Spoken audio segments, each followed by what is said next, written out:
Hi, I'd like to tell you a story about this new work that my daughter and I created. My daughter Jelani and I, this is the first art piece that we've worked on, and it's all done intuitively. So this is the image that I did first, and then Cheech did this image here. Now, as my image appeared and she started working on the other one, my feeling in terms of describing the people or the characters or the essence of this work is that this is actually a self-portrait done of an energetic belief system. And where this self-portrait takes me to is to my great-grandmother, who I was named after. She was called Jelani, and then she later changed her name to Wajipha.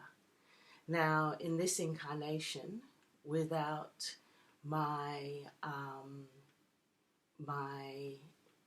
it was a subconscious decision to call my youngest daughter Jelani, and it's only through this journey of self-discovery that I've become to understand that the relationship between the names and the energy that the names carry, and why this has been a very healing lifetime, and this kind of karmic energy, or not so much karmic energy, but just there's a balance that's been made now, which wasn't equal in a past existence.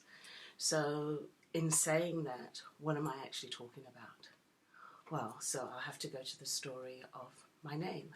I was named after my father's favorite grandmother, who was my great-grandmother. Unfortunately, I never met her, but when I met her, or during my incarnation, or many years in her life, she was known as Wajipha. So what does Wajipha mean? Because the meaning of the name carries the story. So Wajipha means I've killed myself. It means suicide. Why would someone call themselves or name their child suicide? Now the thing is that it is very common within African tradition, especially Ngoni tradition, and I'm Ngoni and a Chewa.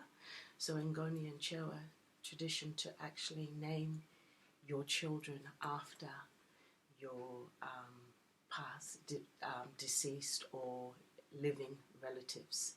Now, because of my father's relationship with Wajipha, and he actually grew up in the same household with his great-grandmother, they had a very close relationship, and he was also very close to her second husband, which will be another story, and I'll try and see what energy comes in if we can go further into that aspect of the story.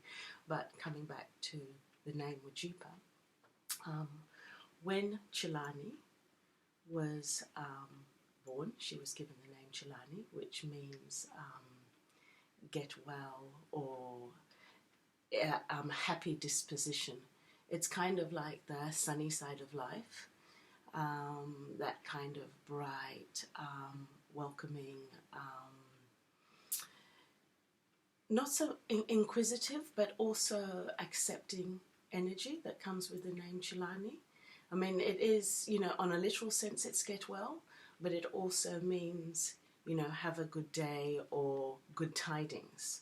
And so that is the name that she was given when she was born. Now, Jelani got married, and when she was expecting her first child, now I don't know exactly time frames, but she could have possibly been in her early 20s or maybe late teens, while she woke up in the middle of the night and was having contractions and started going through the birthing process. But she never called any of the village elders to come and help her through the birthing process. So something happened, and we don't quite know what happened. And it was very traumatic for her because her baby died. And because of the grief that she had after the death of her baby, she called herself Wajipha, meaning I've killed myself. And so it goes from the literal sense of I've killed myself to a part of me has died. So from that day forward, she was known as Wajipha. And I was named Wajipha. So the thing is that, you know, you kind of ask yourself, why would you name someone something that carries that sort of resonance?